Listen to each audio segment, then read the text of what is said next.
এক নাস্তিক রিকশায় চড়ে কোথাও যাচ্ছিল, আর রিকশাওয়ালা রিকশা চালাচ্ছিল, আর কিছুক্ষণ পর পর আল্লাহ আল্লাহ জিকির করছিল। সেই নাস্তিক ছেলেটি রিকশাওয়ালাকে বলল, চাচা, আপনি যে আল্লাহ আল্লাহ জিকির করছেন, আসলে আল্লাহ বলতে তো কেউ নাই।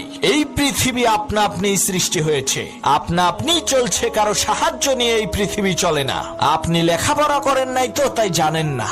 সেই নাস্তিক ছেলেটির এই কথা শুনে সাথে সাথে রিকশা চালক তার রিকশা চালানো বন্ধ করে দিল। নাস্তিক বলল, কি হলো চাচা, রিকশা চালানো বন্ধ করলেন কেন? তখন সেই রিকশা চালক বলল, বাবা শোনো, সামান্য এই ছোট্ট একটা রিকশা যদি কারো সাহায্য ছাড়া না চলে, কোনো চালক ছাড়া রিকশার প্যাডেল যদি না ঘুরে, তাহলে এই সুবিশাল পৃথিবী, বিশাল চন্দ্র সূর্য আর গ্রহ নক্ষত্র রাজি কোনো চালক ছাড়া, কোনো নিয়ন্ত্রক ছাড়া আপনা আপনি কেমন করে চলতে পারে বলো?